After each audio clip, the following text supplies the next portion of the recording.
પૂછો વેદ પુરાણ વેદ પુરાણ શાસ્ત્રમાં સંતોને અને ગુરુને મળવાથી અનેક ફળ છે. હવે ફળ અર્થ ધર્મ કામ ને મોક્ષ છે. આ ચાર ફળ દુનિયાની પાસે ફરી છે. અર્થ ધર્મ કામ અને મોક્ષ. એનું એક ઉદાહરણ તરીકે આપણે દાખલો કરીએ.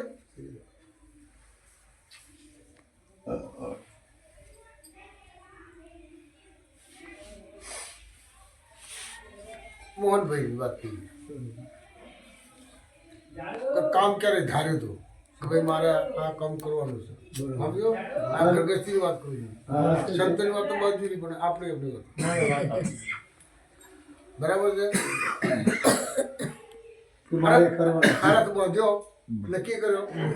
અરથ એટલે નક્કી કર્યો કે મારે આપણે આ કામ કરવાનું છે.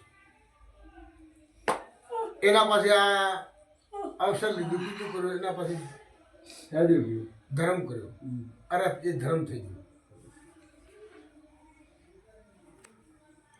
વિવાહ કરીને પાલી ગયા એટલે પછી શું થયો કે એને સંતોષ કે આપણું કામ પૂરું થયું. અરથ ધર્મ ને કામ મહેમાન પૂર્ણ જતા રહ્યા પછી આપણે નિરાશ થઈ ગયા. હવે સાથી આ મોક્ષ. આ ચાર ફળ સાધુ સંતોના આ ચાર ફળ એના માટે કીધું છે કે તીરથ જાય ફળ એકે સંત મિલે ફળ ચાર સદગુરુ મિલે ફળ અનેકે પૂછો વેદ પુરાણ. અરથ ધર્મ કામ અને મોક્ષ આ ચાર ફળ માટે પબ્લિક દોડી રહી છે. હવે સાધુ સંતો તો કાંઈ શિવગઢ ભગવાનનું કરીને લઈ લે પણ ગંગાજીમાં નાહવાથી જો પાપ મટી જતો હોય નહીં દીધે પણ પબ્લિક બાબા તો તું દેખ તો ટીવી તો દેખ. અરે ભાઈ આ તો એક ને એક તમે ઘેરનું ગયો. તમે ઘેરનું ગયો. પ્રથા એક પડી ગઈ છે. પ્રથા પડી ગઈ છે. મરી ગયા ધક્કા ધક્કી કઈ ખરાબ મરી જાય. કેટલાય મરી ગયા. કેટલાય મરી ગયા. ભજન બોલ્યો ફૂંદી ઉઠ દીપક પર બેઠી મન ગાણે ફૂલ ગયા મને वो देख देख ने कई मार पड़े है મને वो અરવાળો લેખી ને પણ એ કરવાવાળા છે ને એ કરી અને નક્કી કરીને કામ કરે છે. અને એના બધા આપણા જેવા આમ દોડી મારે છે. આપણે જેવા આમ દોડી મારે એ કરીને પણ કામ કરે છે. જોઈને વિચારી નક્કી કરીને પછી કામ કરે છે. સાધુ સંતો છે જોવે વિચારે આનું કેમ કર્યું આ કરવાથી આ જાય એ એનું નક્કી કરી પછી જે કામ કરતા હોય છે. પણ આપણે છે કે જાણીએ ઓછું તાણીએ વધારે. એટલે તમે ગયા તો મારા પાસે બોલ હા હેડ્યો एक बाप से क्या ढगला बूटा बटे पण कुमेरा मेला में तो सोरी आई तो कौन भी हो कि मैं रिप्यो ढगलो पुरियो तो के तो वो सोरी हार में के बाप से तो क्या करना के काय करना तो आ लेना आ जा बाप जी हम हो कुछ पाले अब उठे जाते तो उड़ो लागे वही नहीं तो प्यो हारू मरे है अमुक बापा तो खोटा કબૂતર બતાવે માથે માળા ગાલ્યા गाले मारा હો બે ટીમ ચૂતલે વિતર બતાવે કબૂતર માથે માળા ગાલે બેટા ઓડા જટાવ માથે એ એળે બાબા ફળિયા બડે સંતો પડે મશીન બંધ થઈ ગયા કે મશીન બંધ થઈ ગયો મશીન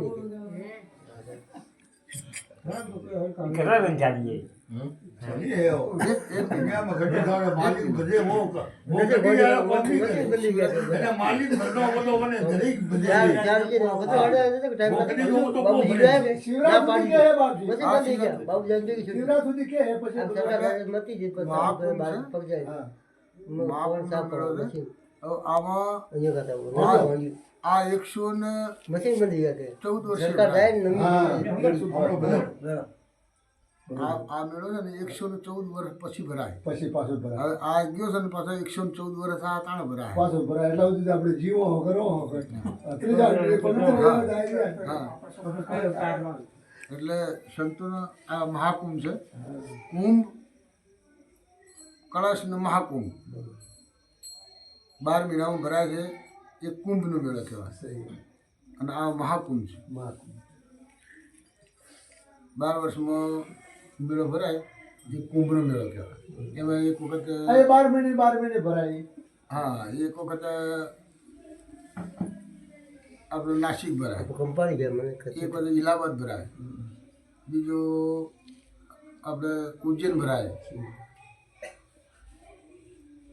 આ મેળા ફરતા બરાબર દુનિયા ફરતા વળાય પણ આ છે મહાકુંભ છે એટલે સાધુ સંતોનો એટલે ગહારો વધારે થઈ ગયો અરે કેટલાક 40 લાખ માણસો સાધુ એક દાડા સ્નાન કરે છે એ પબ્લિક કેવો ગઈ પબ્લિક 42-43 કરોડ નો આજનો આંકડો બતાવે છે હા બોલો પછી એકદમ તો 8 કે 9 કરોડ પબ્લિક એકદમ મજા આવી એક જ દાડે એક જ પબ્લિક દાડે કેટલી હોય એક રોટલી એક રોટલીના 50 રૂપિયા છે ખાવા નથી મળતું મળતો હોય જો હું ભલે ખાવા રોટલી 50 રૂપિયા 50 રૂપિયા એટલે આટલી પૂરી જેવી આવે ને રોટલી નાની દોધમાં બનાવે એ 50 રૂપિયા આલો તો એક રોટલી આલે પછી હરિઓમ શાંતિ એમાં એક રોટલી